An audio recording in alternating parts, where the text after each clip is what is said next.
লা ইয়ালামু জুনুদা রাব্বি ইল্লা হু।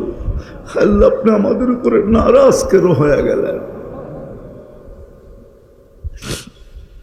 আল্লাহ আপনার হাবিবের উম্মত আমরা, আল্লাহ ফিলিস্তিনকে হেফাজত করে। আজকে জুমার রাত্রি মালিক, কালকে সূর্য যেন কোনো নতুন খবর নিয়ে ওঠে, আমাদের ঈমান বেড়া যায়। আমরা নবী দেখি নাই, সাহাবী দেখি নাই, তাবি দেখি নাই, আইম্মায়ে মুজতাহিদিন দেখি নাই, সোনালী যুগ দেখি নাই, কোরআন নামতে দেখি নাই, জিবরিলকে আসতে দেখি নাই। আল্লাহ আমরা কত দূরে, তারপরও যদি আমাদের ঈমান না বাড়ায় দেন, আমরা হারায় গেলে আপনার কি লাভ হবে? দয়াময় তুমি মাফ করো আমায়, মাফ করো আমায়। গুনার ফিরিস্তিগুলো একটা একটা করে স্বীকার করে আল্লাহরে বলেন, আল্লাহ আমি পাপী, আল্লাহ আমার চেয়ে বড় পাপী এই দুনিয়াতে কেউ নাই, আকাশের নিচে জমিনের উপরে আমার চেয়ে বড় পাপী কেউ নাই। একটা একটা করে আল্লাহ স্বীকার করি আমি পাপী, সব পাপের স্বীকৃতি দিলাম।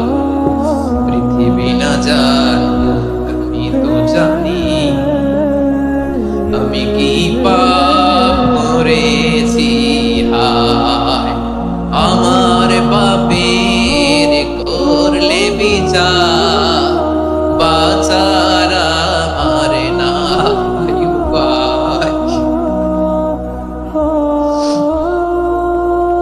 দয়াময় তুমি মাফ করো আমায়,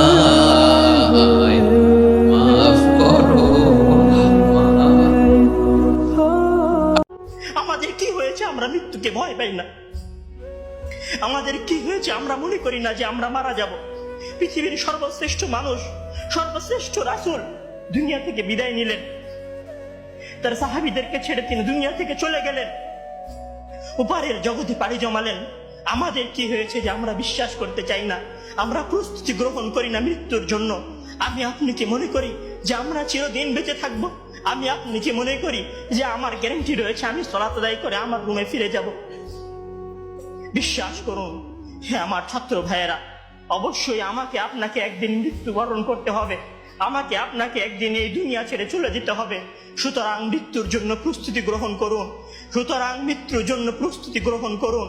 সেই দিন আসার পূর্বে, যেই দিন মৃত্যু আপনার দরবারে উপস্থিত হবে এবং মহান আল্লাহ তাআলাকে আপনি বলবেন, হে আল্লাহ আমাকে স্বল্প একটু সময় দিন, আমাকে স্বল্প একটু সময় দিন, আমি ফিরে যাই এবং কিছু নেক আমল করে আসি। কাল্লা ইন্নাহা কালিমাতুন হুয়া কাইলুহা।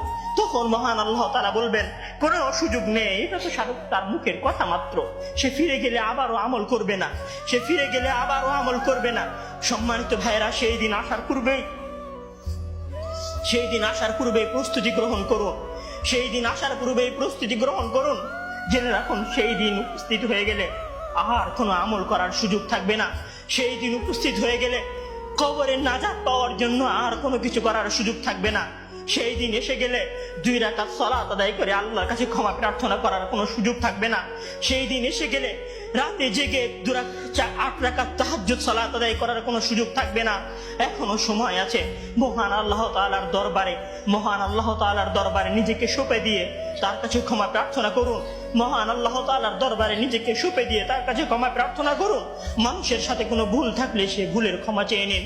মহান আল্লাহ তাআলার সীমা লঙ্ঘন করে থাকলে মহান আল্লাহ তাআলার কাছে ক্ষমা চেয়ে নিন। সেই দিন আসার পূর্বেই যদি সেই দিন এসে যায়, সেদিন আর কোনো লাভ হবে না, সেদিন বেঁচে থাকার আর কোনো সুযোগ হবে না, 1 সেকেন্ড সময় আপনাকে বেশি দেওয়া হবে না। সম্মানিত ছাত্র ভাইয়েরা, মৃত্যুর জন্য প্রস্তুত হন। মহান আল্লাহ তাআলা আমাদের সবাইকে মৃত্যুর জন্য প্রস্তুতি গ্রহণ করার তৌফিক দান করুন, আমিন। পাথরের মতো জীবন্ত বহু কাটালেন, একটু মাটি হয়ে দেখেন। রাত 2টা-3টা পর্যন্ত পছন্দের দলের খেলা দেখে ফুর্তি করেছেন অনেক দিন। একটু কিছু কালের জন্য মাঝে মধ্যে একটু পরীক্ষা করে হলেও ভোর রাতে উঠে কনকনে শীত উপেক্ষা করে দাঁড়িয়ে লম্বা রুকু সিজদা দিয়ে তেলাওয়াত দিয়ে সালাত আদায় করে সিজদায় গিয়ে একটু চোখের পানি ফেলে আল্লাহর কাছে কেঁদে দেন। আল্লাহর শপথ করে বলছি, পৃথিবীর সবচেয়ে তৃপ্তিদায়ক মুহূর্ত আপনার কাছে সেই মুহূর্ত হবে যখন রবের সামনে দাঁড়িয়ে একটু চোখের পানি ফেলতে পারছেন। একটু চেষ্টা করে দেখেন, একটু ট্রাই করেন। তো সাহাবা একরামের ভিতরে ওই বৈশিষ্ট্য ছিল ভাইরা আমার। তারা রাত জেগে যে তাহাজ্জুদ পড়তেন, দিনভর যে সালাত আদায় করতেন, তাদের ইবাদত বন্দেগীর ছাপ, এটার আলামত, এটার আভা, এটার চিহ্ন তাদের চেহারার উপর ভেসে উঠত। সীমাহুম ফি ওজুহিহিম মিন আসারিস সুজুদ। আল্লাহকে পেতে হলে নামাজ লাগবে, নামাজ নাই আল্লাহ নাই। ওয়াস্তাঈনু বিস-সাবরি ওয়াস-সালাহ, তোমরা সবর এবং সালাতের মধ্য দিয়ে আল্লাহর সাহায্য প্রার্থনা করো। আমরা এই জন্য নামাজে বলি ইয়াকা না'বুদু ওয়া ইয়াকা নাস্তাঈন, আমরা শুধু আপনারই ইবাদত করি এবং আপনার কাছেই সাহায্য প্রার্থনা করি। আল্লাহকে পেতে হলে নামাজের কোনো বিকল্প নাই।